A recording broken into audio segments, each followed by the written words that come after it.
রাতের আধারে আক্ষেতের পাশে একটি মেয়েকে ধর্ষণ করে খুন করা হয়েছে। সব তথ্য প্রমাণের ভিত্তিতে একজনকে ফাঁসির আদেশও দেওয়া হয়েছে। কিন্তু অন্যদিকে একজন মানবাধিকার কর্মী ওই মেয়ের খুনি সন্দেহে ৬ জনকে অপহরণ করে। কিন্তু এই ৬ ব্যক্তির সাথে খুনির কী সম্পর্ক রয়েছে, আসলে ওই রাতে কী ঘটেছিল, খুনিটাই বা কে, এই সকল প্রশ্ন মুভির শুরু থেকে শেষ মুহূর্ত পর্যন্ত আপনার মাথার মধ্যে ঘুরপাক খেতে থাকবে। Hello friends, this is Plaban and welcome to Plaban world. বলছি 2024 সালে সত্য ঘটনার উপর নির্মিত murder mystery crime thriller movie নিন্দার কথা। মুভিটি IMDb রেটিংস 9 আউট অফ 10। তো বুঝতেই পারছেন মুভিটা কেমন হতে চলেছে। মুভির শুরুতেই আমাদের রিটায়ার্ড জাস্টিস সত্যনন্দকে দেখানো হয়।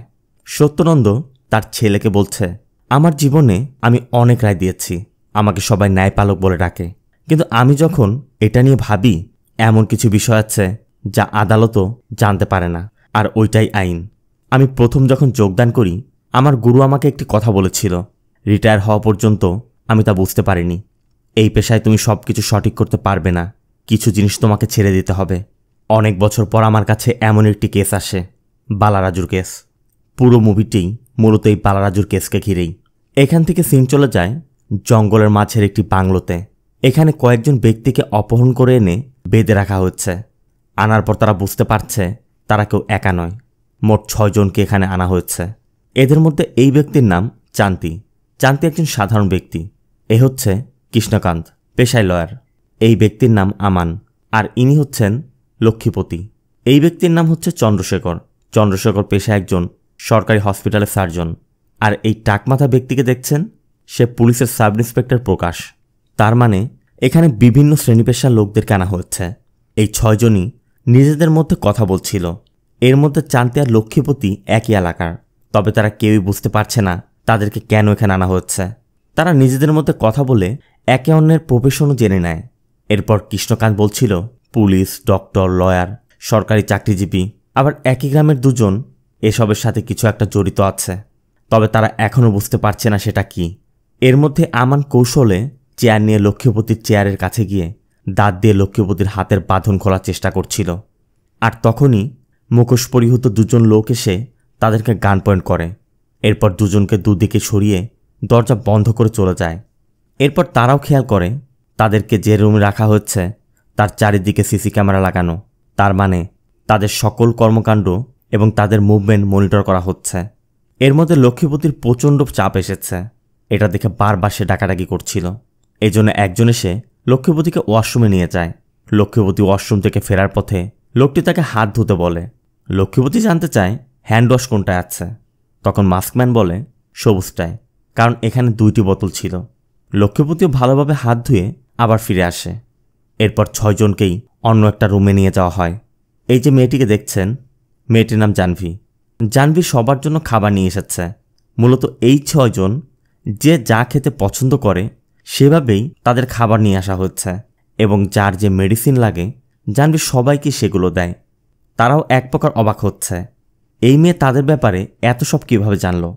এরপর আমাদের মাস্ক পরিহিত আরেকজনকে দেখানো হয়, যে অন্য রুমে মনিটরের সামনে বসে আছে। এই মাস্কম্যান সবার উদ্দেশ্যে বলে, আপনাদের সবাইকে স্বাগতম। আপনাদের কিছু কঠিন প্রশ্ন করা হবে, উত্তর দিতে খুবই কম সময় পাবেন। যদি আপনারা মুক্তি পেতে চান তাহলে আপনাদের সত্যি কথা বলতে হবে। কৃষ্ণকান্ত বলছিল, এভাবে আমাদের তুলে এনে বেঁধে রেখেছেন কেন, কি চান আমাদের কাছে? এসআই বলে ওঠে, একজন পুলিশ অফিসারকে বেআইনিভাবে অপহরণ করার শাস্তি তুমি জানো? তখন মাস্কম্যান আইনের কিছু ধারাও বলে যে এর জন্য এই শাস্তি হতে পারে। তার মানে সে আইন সম্পর্কে অনেক ভালো জানে। মাস্কম্যান বলছিল, এই জায়গার কয়েকটি নিয়ম আছে, নিয়ম না মানলে তার ভয়াবহ সাজা হবে। রুল নম্বর 1, সময়। আপনাদের জন্য প্রথম প্রশ্ন, আপনারা 20 সেকেন্ড সময় পাবেন, সময়ের আগে উত্তর দিতে হবে। রুল নম্বর 2, সত্যি, কোনোভাবে মিথ্যা বলা যাবে না। আর রুল নম্বর 3, টলারেন্স। চন্দ্রশেখর বলছিল, ও এসব কি বলছে? তখন কৃষ্ণকান্ত বলে, কান্ডাকোট্টাতে যে ঘটনা ঘটেছিল ওই সেই বিষয়ে বলছে। এসে একটু উগ্র মেজাজের লোক, সে কোনো কিছু মানতে পারছে না। তার কথা, ও যদি একবার আমার কাছে আসে আমি ওকে মেরেই ফেলব। তখন কৃষ্ণকান্ত আর চন্দ্রশেখর বলে, দেখো ভাই, ও কি জন্য আমাদেরকে এখানে এনেছে আমরা কিছুই জানি না। তখনই মাস্কম্যান স্ক্রিনে একটি মেয়ের রক্তাক্ত ডেড বডির ফটো দেখিয়ে বলে, ভালোভাবে চিন্তা করো, উত্তর পেয়ে যাবে। এদিকে টাইমার চলছে। ফটোটি দেখে প্রত্যেকেরই মনে পড়ে যায় এ তো কান্ডাকোট্টার মঞ্জুর খুনের কেস, যে খুনের দায়ে বলরাজ জেলে আছে। আর এই 6 জনই মূলত ওই কেসের সাথে সরাসরি সম্পৃক্ত ছিল। এর মধ্যে নির্ধারিত সময় শেষ হয়ে যায়। মাসম্যান আবার বলে, এবার সাজা পেতে প্রস্তুত হও। ঠিক তখনই দুজন লোক এসে ফায়ার করার নাটক করে। তবে এক সময়ে একজন আমানের মাথায় শ্যুট করে দেয় এবং আমানকে সরিয়ে নিয়ে যাওয়া হয়। এটা দেখে অন্য 5 জনের কলিজা কেঁপে উঠেছে। তাদের কি হবে? মাসম্যান আবারও বলে, লোকজন বলাবলি করে ওই কেসে বলরাজ নির্দোষ ছিল। কে বলবে ওই ঘটনায় কি হয়েছিল? চান্তি বলে, আমি বলবো। এরপর চান্তিকে অন্য ঘরে কাঠগড়ায় নেওয়া হয়। সিন ফ্ল্যাশব্যাকে। চান্তির তথ্য মতে চান্তি একজন নেশারু, ধার দেনা করে নেশা করে পড়ে থাকে।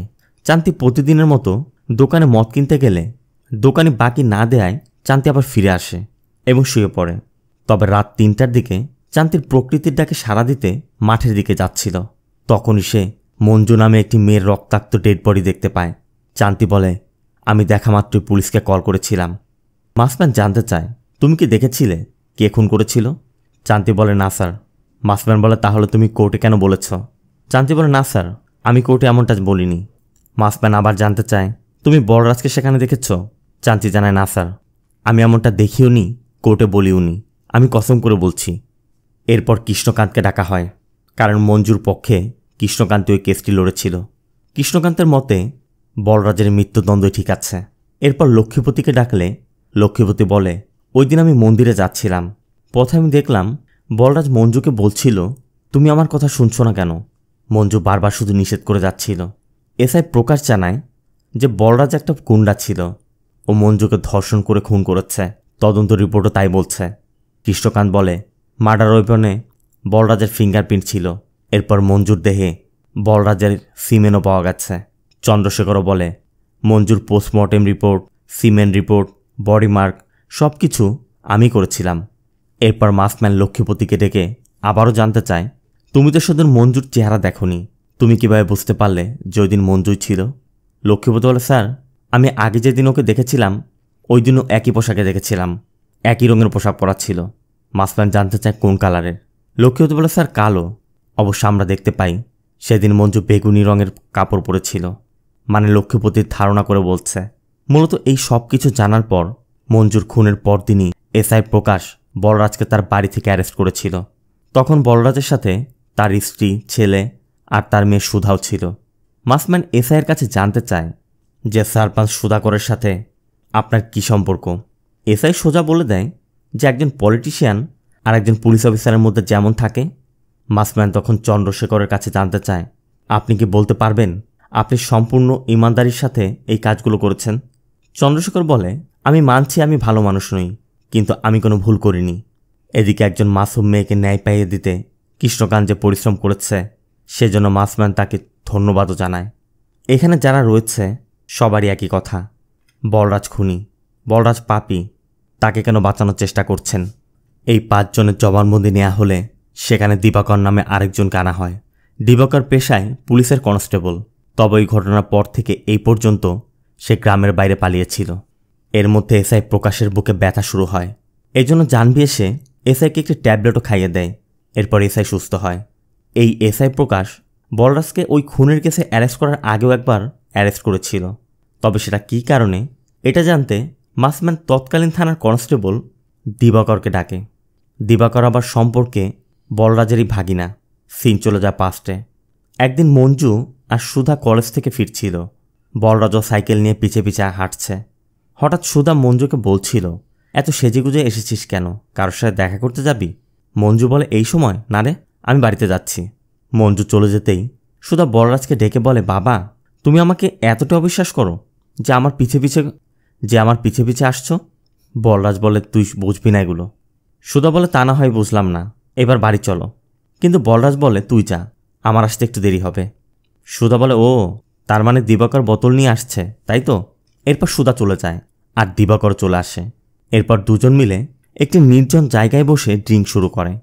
কথায় কথায় দিবাকর বলরাজের মায়ের কথা বলে যে কতবার তোমার সাথে দেখা করতে তোমার বাড়িতে এসেছে, তাকে কি মাফ করা যায় না? কিন্তু বলরাজের কথা, আমার বাবা মারা যাওয়ার পর সে আমাকে ছেড়ে গিয়েছে, কিভাবে আমি তাকে মাফ করতে পারি? দিবাকর বলে, তোমার মা তার সব সম্পত্তি তোমার নামে লিখে দিতে চায়, কিন্তু বলরাজের কথা আমার তার সম্পত্তি চাই না। এর মধ্যে কয়েকজন লোক এসে বলরাজকে উস্কানিমূলক কথা বলছিল, এর জন্য তাদের মধ্যে ঝগড়া বেঁধে যায়। আর ওই মুহূর্তেই এসআই এসে বলরাজকে ধরে নিয়ে যাচ্ছিল। যদিও দিবাকর বোঝাতে চেষ্টা করছিল যে বলরাজের এখানে কোনো দোষ নেই, তারা এসে ঝামেলা শুরু করেছে, কিন্তু এসআই তার কোনো কথা না শুনেই বলরাজকে নিয়ে যায়। এখন প্রশ্ন করতে পারেন, বলরাজ কেন তার মায়ের উপর এতটা ক্ষিপ্ত? মূলত বলরাজের বাবা মারা যাওয়ার পর বলরাজের মায়ের তৎকালীন গ্রামের সারপাঞ্চকে বিয়ে করতে হয়েছিল, আর তখন থেকেই বলরাজ আলাদা। সারপাঞ্চ আর তার ছেলে সুধাকর বলরাজকে একদমই দেখতে পারত না, কারণ বলরাজের জন্য তারা বলরাজের মায়ের সম্পত্তি লিখে নিতে পারছিল না, আবার গ্রামের নিয়ন্ত্রণও নিতে পারছিল না। এজন্য বর্তমান সারপাঞ্চ মানে বলরাজেরই সৎ ভাই সুধাকর, সে মিথ্যা মামলা দিয়ে বলরাজকে জেলে পাঠাতে চেয়েছিল। মাসম্যান দিবাকরের কাছে জানতে চায় যে খুনের পর তুমি পালিয়ে গিয়েছিলে কেন? আমার সন্দেহ হচ্ছে খুন তুমি করেছিলে।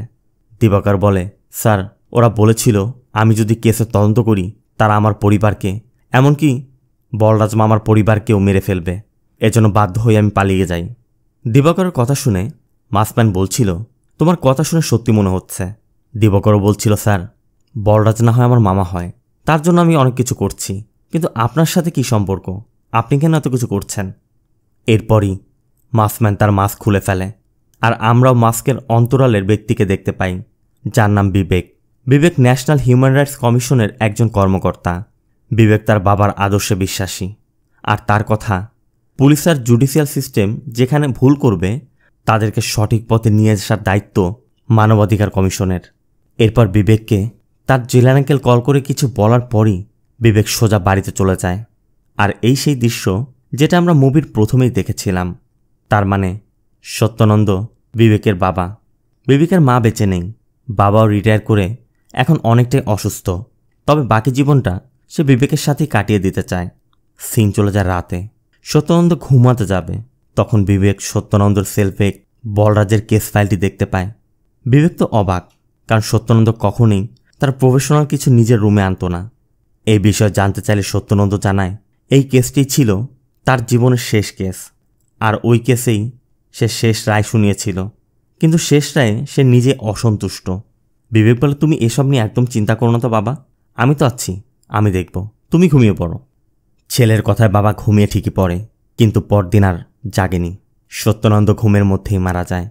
সত্যানন্দ মারা যাওয়ায় বিবেক একদম একা হয়ে পড়ে, আপন বলে আর কেউই তার থাকল না। বিবেকের মনে পড়ে তার বাবা মৃত্যুর আগ পর্যন্ত বলরাজের কেসের বিষয়ে চিন্তা করছিল, সে আফসোস করছিল। তাই বিবেক বলরাজের কেস ফাইলটি স্টাডি করে, এরপর থানা থেকে ডিটেলস কালেক্ট করে এবং বড় বড় অভিজ্ঞ লয়ারদেরকেও দেখায়, কেস রিলেটেড অনেকের সাথে দেখাও করে। এরপর বিবেক জাহ্নবীর কাছে যায় এবং বাবার কথা বললে জাহ্নবীও হেল্প করতে রাজি হয়। এরপর বিবেক জাহ্নবীকে নিয়ে কান্ডাকোট্টায় বলরাজের বাড়িতে যায়। বলরাজের ওয়াইফ জানায় ঘটনার রাতে বলরাজ পুরো রাত ঘরেই ছিল। বিবেকরা মনোহর নামে একজনের খোঁজ করে, কিন্তু তাকেও পাওয়া যাচ্ছিল না। এজন্য অন্য লোকদের সাথে কথা বললেও তারা জানতে পারে গ্রামবাসীর চোখে বলরাজ খুবই ভালো মানুষ, তাদের মতে বলরাজ কখনোই এমন কাজ করতে পারে না। এরপর বিবেক জেলে গিয়ে বলরাজের সাথেই দেখা করে এবং বলরাজকে বলে, আমি তোমার কেস স্টাডি করেছি, আমার কিছু তথ্য দরকার। কিন্তু বলরাজের কথা যখন বলার ছিল বলেছি, তখন আমার কথা কেউ শোনেনি। যে অপরাধ আমি করিনি তার জন্য আমার সাজা হচ্ছে। আমি সব আশা ছেড়ে দিয়েছি। যে মেয়েকে না দেখলে আমি থাকতেই পারতাম না, এখন সেই মেয়ের থেকে আমার দূরে থাকতে হয়। তবে বিবেক শুধু বলে, এখন না বললে আর কখনো বলতে পারবে না, আর আমি তোমাকে যেভাবেই হোক মুক্ত করে ছাড়ব। এরপর বিবেক আবার ওই বাংলোতে ফিরে আসে। সিন চলে আসে বাংলোতে। বিবেক দিবাকরকে এনে বলে, মঞ্জুর কেসে যারা যারা ইনভলভ ছিল আমি সবার সাথে দেখা করেছি এবং অনেক গুরুত্বপূর্ণ তথ্য জানতে পেরেছি। দিবাকর জানতে চায়, আপনি কেন মামার জন্য এত কিছু করছেন? তখন বিবেক জানায় সে তার বাবার জন্য এসব করছে, আর যেভাবেই হোক বলরাজকে সে মুক্ত করে ছাড়বে, আর বলরাজকে যারা ফাঁসিয়েছে তাদেরও শাস্তির আওতায় আনবে। কিন্তু দিবাকর বলে, ওরা তো মামার বিরুদ্ধে, ওরা কি জবানবন্দি বদলাবে? বিবেক বলে, দেখো, প্রতিটি মানুষ যখন মিথ্যা বলে তার একটা ভয় থাকে, আর সেই ভয় সামনে এলে ও সত্যি বলে দিবে। ওরা যা করেছে ওদেরকে মনে করিয়ে দিলেই যথেষ্ট। যে কোনো মূল্যেই বিবেক আসল অপরাধীকে ধরতে চায় এজন্য বাকি সবাইকে নিয়ে আসা হয়। কৃষ্ণকান্ত বিবেককে দেখেই চিনতে পারে। বিবেকও জানায়, আমি রিটায়ার্ড জাস্টিস সত্যনন্দের ছেলে, যে কিনা এই বলরাজের ফাঁসি রায় শুনিয়েছিল। তোমাদের সবার মনে হয় বলরাজ খুন করেছে। তথ্য প্রমাণের ভিত্তিতে আমার বাবাই ওকে ফাঁসির আদেশ শোনায়, কিন্তু আমার বাবার মনে হচ্ছিল বলরাজ নির্দোষ, কিন্তু কোর্ট তা প্রমাণ করতে ব্যর্থ হয়। আর এজন্য মৃত্যুর শেষ সময় পর্যন্ত সে এই কেস নিয়ে আক্ষেপ করে গিয়েছে। এজন্য আমি কেসটি স্টাডি করে তোমাদের এখানে এনেছি। কৃষ্ণকান্ত বলে, তুমি একজন এনএইচআর অফিসার হয়ে এভাবে অপহরণ করে এনেছ, এটা কি ঠিক মনে হচ্ছে? বিবেকের কথা 1 সপ্তাহ পরই বলরাজের ফাঁসি হবে, তাই আমার কিছু করার ছিল না। এতে করে যদি কারোর প্রাণ রক্ষা পায় তবে আমি অন্যায় করিনি। চন্দ্রশেখর বলে, তুমি যে অমরকে মেরে ফেললে তার কি হবে? আর এটা বলা মাত্রই বিবেকের পিছের লোকটি মাস্ক খুলতেই দেখা যায় এই তো সেই অমর। মূলত বিবেক অমরকে মারার নাটক সাজিয়ে অন্যদেরকে ভয় দেখিয়েছে, যাতে তাদের থেকে সত্যিটা বের করতে পারে। এসআই বলছিল, তোমার কি মনে হয় আমাদের মধ্যে কেউ খুন করেছে? বিবেক বলে, বলরাজ যে নির্দোষ তা আগে প্রমাণ করতে হবে, আর আমার মনে হয় তুমি সব জানো। কৃষ্ণকান্ত বলে, আমরা যা জানি আমরা তো বলে দিয়েছি, এখন তুমি প্রমাণ করো। বিবেক বলে, না, সব বলনি, কারণ এখানে সবাই যে স্টেটমেন্ট দিয়েছে তা পুরোটা সত্যি নয়। বিবেক প্রথমেই চন্দ্রশেখরের কাছে জানতে চায়, আপনি যে রিপোর্ট দিয়েছেন তা কি পুরোটা সঠিক ছিল? চন্দ্রশেখর বলে, অবশ্যই ছিল, কিন্তু বিবেকের কথা তা কী করে হয়? আপনার বানানো রিপোর্টে অনেক ভুল আছে। বিবেক চন্দ্রশেখরকে বলে, আইন অনুযায়ী সূর্যাস্তের পর পোস্টমর্টম করা যায় না। যেদিন আপনি পোস্টমর্টম করেছেন ওই দিন 6:35 সূর্যাস্ত হয়েছে, আর আপনার রিপোর্ট বলছে আপনি 7:12 পোস্টমর্টম করেছেন। এমন কমপ্লিকেটেড কেসে কমপক্ষে 3 থেকে 4 ঘন্টা সময় লাগার কথা, আর আপনি 30 মিনিটে কিভাবে সেটা করে ফেললেন? তখনই জানবি জানায় আপনার সাথে দেখা করতে কেউ এসেছে। চন্দ্রশেখর বাইরে গিয়ে দেখে তার মেয়ে মেঘা এসেছে। মূলত বিবেক আগেই মেঘার থেকে তথ্য নিয়ে রেখেছিল। মেঘা তার বাবার কাছে জানতে চায়, তুমি কি ভুল রিপোর্ট বানিয়েছিলে? মূলত কয়েক বছর আগে মেঘা ধর্ষণের শিকার হয়েছিল, তাই ধর্ষকের প্রতি আগে থেকে চন্দ্রশেখরের একটা ক্ষোভ ছিল। এরপর যখন মঞ্জুর বডিটি যায়, চন্দ্রশেখর যখন পুলিশের মুখে শুনেছিল যে বলরাজ মঞ্জুকে ধর্ষণ করে খুন করেছে, তখনই সে মানসিকভাবে ধরেই নিয়েছিল যে বলরাজ যে অপরাধী, তাই সে তার কাজটি গুরুত্ব সহকারে করেনি। সে তার ক্ষোভ ছেড়েছে। অবশ্য চন্দ্রশেখর তার ভুল বুঝতে পেরে সে স্বীকার করে নেয় যে সে তার দায়িত্বে অবহেলা করেছে, সে সঠিকভাবে রিপোর্ট বানায়নি, আর এটা সে কোর্টেও স্বীকার করতে রাজি।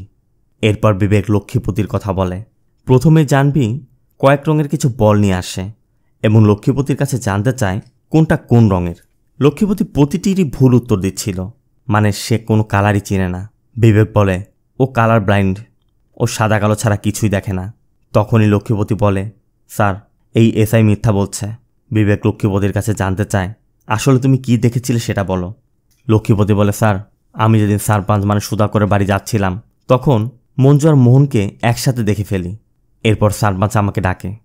ওই সময় এসআইও আসে। সারপাঞ্চ জানতে চাচ্ছিল তুই নাকি কি দেখেছিস। মূলত লক্ষ্মীপতি বিষয়টি চান্তির সাথে শেয়ার করেছিল। চান্তি এসে সারপাঞ্চকে বলে দিয়েছে। লক্ষ্মীপতি বলে, আমি মঞ্জুর সাথে মনোহরকে একসাথে দেখেছি, কিন্তু সেখানে থাকা সবাই বলে না, মনোহরকে না, তুই বলরাজকে দেখেছিস। এসআই লক্ষ্মীপতিকে স্বীকার করাতে বাধ্য করে যে সে মনোহরকে না, বলরাজকেই দেখেছে। এর পিছের কারণ হচ্ছে সারপাঞ্চ যে কোনো মূল্যেই বলরাজকে এলাকা থেকে সরাতে চায়, আর এজন্য এসআই তাকে সহযোগিতা করছে। আর সারপাঞ্চ যদি একবার বলরাজকে জেলে পাঠাতে পারে তাহলে পুরো গ্রাম সে একাই শাসন করতে পারবে।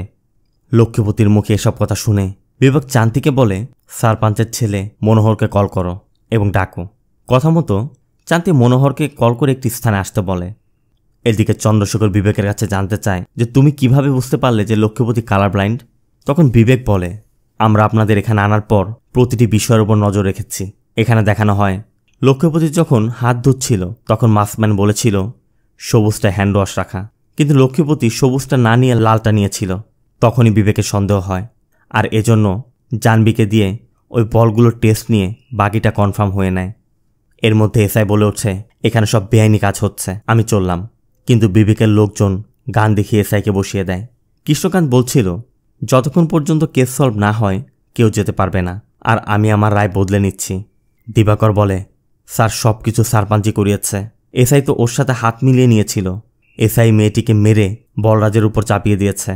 কিন্তু এসআই বলে, আমি ওই মেয়েকে কেন মারব? ওই রাতে তো আমি ছিলামই না। বিবেকও তাই বলে যে এসআই সত্যি বলছে। সারপাঞ্চ আর এসআই ওই রাতে এমএলএর মেয়ের বিয়েতে গিয়েছিল, তার ভিডিও প্রুফও আছে। এর মধ্যে মনোহরকে ধরে আনা হয়। বিবেক জানতে চায়, মঞ্জুর সাথে তোমার কি সম্পর্ক, আর মঞ্জুর সাথে কি করেছে বলো, ওকে কেন মেরেছ? মনোহর বলে, স্যার আমি ওকে কেন মারব? আমি ওকে জীবনের চাইতেও বেশি ভালোবাসতাম, আর ও আমাকে খুবই ভালোবাসত। এখান থেকে ফ্ল্যাশব্যাকে মঞ্জু আর মনোহরের লাভ স্টোরি দেখানো হয়। তারা দুজনেই গ্রামের আনাচে কোনাচে দেখা করত।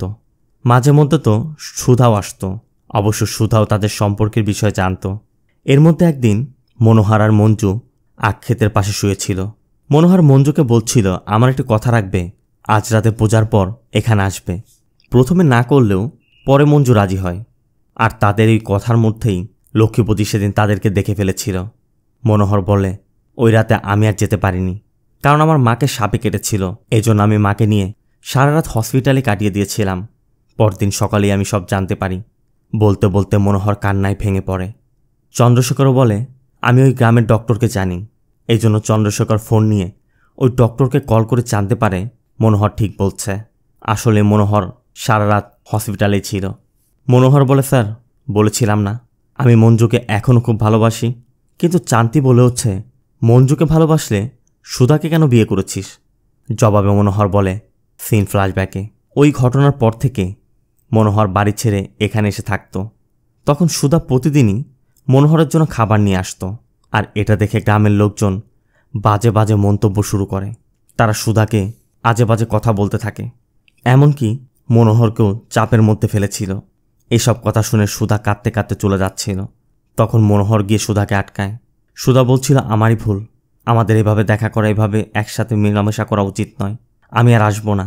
তখন মনোহর বলে ওঠে, এখন থেকে আর কেউ কিছু বলবে না, তুমি আমাকে বিয়ে করবে। সুধা বলছিল, তোমার মাথা ঠিক নেই, তাই উল্টাপাল্টা বলছ। কিন্তু মনোহর বলে, না আমি বুঝেই বলছি। এরপর তারা বিয়ে করে। এদিকে কৃষ্ণকান্ত বলছিল, সারপাঞ্চ মারেনি, এসআই মারেনি, মনোহর মারেনি, তাহলে মঞ্জুকে মারলটাকে? বিবেক তখন বলে ওঠে চান্তি, আর বলা মাত্রই চান্তি চমকে উঠে বলে, না স্যার আমি মারিনি স্যার, আমি কিছু করিনি। বিবেক জানতে চায়, তোমার সাথে নাকি বলরাজের কোনো ঝামেলা ছিল? সিন ফ্ল্যাশব্যাকে লক্ষ্মীপতি বলছে, চান্তির কথা আমি আগেও বলেছি, ও একজন নেশারু, ধার দেনা করে বেড়ায়। একদিন জুয়া খেলার সময় এক পাওনাদার এসে ওকে ধাওয়া করে। তখন বলরাজ চান্তিকে থামিয়ে ওই লোকের সামনেই চান্তিরকে কথা দেয় যে তার টাকা সে ফিরিয়ে দেবে। অবশ্য এই বিষয়টা নিয়ে বলরাজের উপর চান্তি একটু ক্ষিপ্ত ছিল। সিন প্রেজেন্টে বিবেক চান্তির থেকে কথা বের করতে একটু চালাকির আশ্রয় নেয়। বিবেক চান্তিকে বলছিল, তুমি আমাকে ওই রাতে যে ঘটনার কথা বলেছ না, সবার সামনে বলো। চান্তি বলে, আমি কখন বললাম? বিবেক এবারও বলে, ওই যে এসআইয়ের কথা বলেছিলে না? তখন এসআই বলে ওঠে, আপনি ওর কথা বিশ্বাস করেন? ও তো নিজের বউকে ভাড়া দিয়েছিল। চান্তি এবার রেগে বলে, আমাকে নিয়ে উল্টাপাল্টা বলবেন না, আমি কিন্তু সব বলে দেব, সব তুমি করিয়েছ, আমার কোনো দোষ নেই। এরপর চান্তি ওই রাতের আসল ঘটনার কথা বলতে শুরু করে। সিন সেই রাতে চান্তি মঞ্জুর রক্তাক্ত বডি দেখেই দ্রুত ফিরে এসে এসআইকে কল করে। ওই সময় এসআইয়ের সারপাঞ্চ একসাথেই ছিল, আর শোনা মাত্রই এসআই সারপাঞ্চকে নিয়ে এই বডির কাছে চলে আসে। সারপাঞ্চ চান্তিকে বলে, তুই বলবি বলরাজ এই মেয়েকে রেপ করে খুন করেছে। এসআই বলে, শুধু মুখে বললে হবে না, তার জন্য প্রমাণও থাকতে হবে। সারপাঞ্চ তখন চান্তিকে বলছিল, তোর যত ঋণ আছে আমি দেখব, তোকে আমি চালাবো। এখন এসআই যা বলছে তাই কর, যেভাবেই হোক বলরাজকে জেলে পাঠাতে হবে। এরপর চান্তি বলরাজের বাড়ি থেকে একটি মদের বোতল চুরি করে আনে। এসআই ওই বোতল থেকে বলরাজের ফিঙ্গারপ্রিন্ট নিয়ে একটি ধারালো অস্ত্রে লাগিয়ে সেটাকে মার্ডার ওয়েপন বানায়। এভাবেই মূলত বলরাজকে ফাঁসানো হয়েছিল। সিন প্রেজেন্টে এসআই বলছিল, জেনে কি হবে, এসব তুমি কোর্টে প্রমাণ করতে পারবে? তবে বিবেক বলে, তোমার কি মনে হয় কোনো প্রমাণ ছাড়াই আমি এসব করছি? তুমি সব কিছু খুব ভালোভাবে প্ল্যান করেছিলে, কিন্তু তুমি কিছু ভুল করে ফেলেছিলে। এখানে আমরা জানতে পারি, বলরাজের কাছে বিবেক যখন অ্যারেস্টের বিষয়ে জানতে চেয়েছিল, বলরাজ বলেছিল এসআই তাকে 12টার দিকে অ্যারেস্ট করে হাইওয়ের একটি পুলিশ ফাঁড়িতে নিয়ে গিয়েছিল। তবে এরপর তার আর কিছু মনে নেই। বিবেক বলে, এসআই যে এফআইআর লিখেছিল তাতে অনেক ভুল আছে। চন্দ্রশেখর জানতে চায়, তা না হয় বুঝলাম, কিন্তু মঞ্জুর বডিতে বলরাজের সিমেন্ট কীভাবে পাওয়া গেল?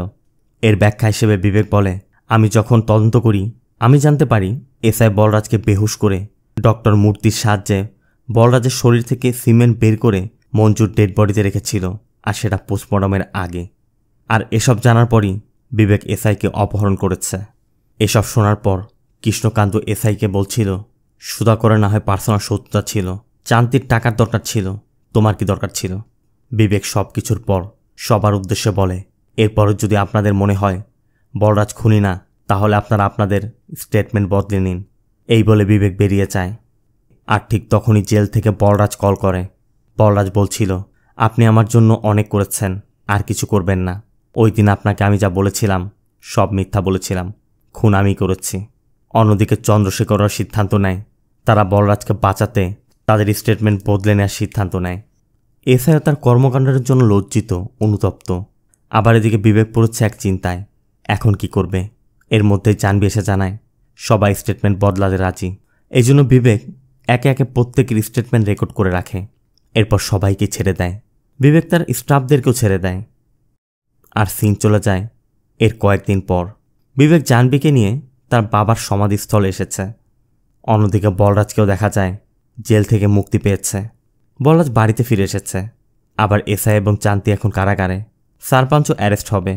এদিকে বিবেকের বাবার সমাধির পাশে দাঁড়িয়ে বিবেক বলছে, তোমার শেষ ইচ্ছা পূরণ করে আমি খুশি হব না উদাস হব আমি বুঝতে পারছি না, কারণ আমি জানি অপরাধটা কে করেছে, কিন্তু কাউকে বলতে পারছি না।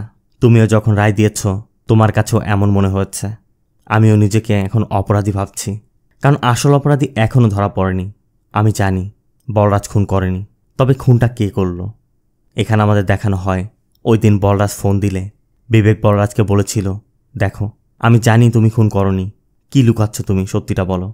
বলরাজ বলে, যে গ্রামে আমি জন্ম নিয়েছি ওই গ্রামের লোকেরা আমাকে চায় না, পরিবার চায় না, আপনি আমাকে এত ভরসা করছেন কিভাবে? বিবেক বলে, একই প্রশ্ন আমি আমার বাবাকে করেছিলাম। বলরাজ জানতে চায় তার নাম কি। বিবেক জানায় সত্যনন্দ। এখানে দেখা যায় সত্যনন্দ ওই দিন বিবেককে বলেছিল, এই বলরাজের যখন 10 থেকে 15 বছর বয়স তখন তার স্কুলের এক টিচারের রেপ হয়, আর ওই রেপিস্টকে ছুরি দিয়ে মেরে বলরাজ জেলে গিয়েছিল। ওই সময় বলরাজের কেসটি সেই লড়েছিল, তাই তার কথা ওই বয়সে যে নারীদের এত সম্মান করত সে এই কাজ করতে পারে না। বিবেক বলরাজকে বলে, বাবা তোমার কেস ফাইলটি নিজের ঘরে রাখত, তার জন্যই আজ তোমার কেস এত দূরে গিয়েছে। এখন তুমিই বলো আমার সত্যিটা জানার অধিকার আছে কি না? এরপর বলরাজ বলতে শুরু করে। সিন কয়েকদিন পূর্বে সুধা বলরাজের সাথে দেখা করতে এসেছে। এখানে জানা যায় আসল রহস্য। সিন সেই রাতে মনোহরের কথা মতো মঞ্জুও সন্ধ্যার পর ওই জায়গায় এসেছে। কিছুক্ষণ পর সুধাও আসে, তবে সুধার হাতে ধারালো অস্ত্র। এখানে সুধার কথা জানা যায় সুধা মনোহরকে অনেক পছন্দ করে, কিন্তু মনোহর কখনই সুধার দিকে তাকায় না, সুধার সাথে কথা বলে না। মনোহর সবসময় মঞ্জুর প্রেমে মশগুল। সুধা এসব দেখত আর ভিতরে ভিতরে জ্বলত। যে কোনো মূল্যে সুধার মনোহরকেই চাই। তাই সুধা মঞ্জুকে তার রাস্তা থেকে সরে যেতে বলছিল, কিন্তু মঞ্জু এতে রাজি না হওয়ায় এক পর্যায়ে সুধা মঞ্জুর গলা কেটে মঞ্জুকে খুন করে সেখান থেকে চলে যায়। এরপর আবার ওই দিন সুধাই কৌশলে মনোহরকে বিয়ের ব্যাপারটা ফিক্স করিয়েছিল। সুধা বলরাজকে বলছিল, আমি মনোহরকে বিয়ে তো ঠিকই করেছি, কিন্তু ও সবসময় শুধু মঞ্জুর কথা ভাবে। আমি ওকে মেরে ফেললেও ও আমার পিছু ছাড়ছে না, তাই এটা আমি সহ্য করতে পারছি না। সুধা বলে, পুলিশকে সব বলে তুমি বেরিয়ে আসো, আমি জেলে থাকব। বলরাজ বলে, আমি সবসময় তোমাকে নিয়ে চিন্তা করেছি, এখন তুমি খুশি, আমি ভিতরে থাকলে তোমাকে বাঁচাতে পারবো, এটাই অনেক। এই জন্য বলরাজ সব নিজের উপর নিয়ে নেয় এবং সুধাকে হাত ধরে ওয়াদা করায়, তুমি যে মঞ্জুকে খুন করেছ এই কথা তুমি কাউকে বলবে না। এরপর সুধা চলে যায়। মূলত এসব জানার পর সুধাকে বাঁচাতেই বলরাজ তার নিজের উপর সব কিছু নিয়েছিল, কিন্তু এগুলো জানতে পেরে বিবেক বলরাজকে বের করে আনে। এদিকে বলরাজ বাড়ি এসেই সুধাকে খুঁজছে, কিন্তু সুধাকে কোথাও পাওয়া যাচ্ছে না। অন্যদিকে সুধাকে দেখা যায় সে যেটা করেছে সব কিছু চিন্তাভাবনা করে সে নিজেকে ক্ষমা করতে পারছে না। সে কিভাবে সবাইকে মুখ দেখাবে, কিভাবে বাবার সামনে গিয়ে দাঁড়াবে। এজন্য সে কুয়াতে ঝাঁপ দিয়ে জীবন দিয়ে দেয়। এজন্যই বলে, অপরাধ করলে অপরাধী কখনোই ছাড় পায় না, কোনো না কোনোভাবে সে শাস্তি পাবেই। মুভিটি কেমন লাগলো কমেন্টে জানাবেন। ভিডিওটি ভালো লাগলে ভিডিওতে লাইক দিয়ে চ্যানেলটিকে সাবস্ক্রাইব করতে একদম ভুল করবেন না। দেখা হবে অন্য কোনো মুভি বা সিরিজের এক্সপ্লেনেশন ভিডিওতে। ততক্ষণ সব ভালো থাকবেন, সুস্থ থাকবেন। আল্লাহ হাফেজ।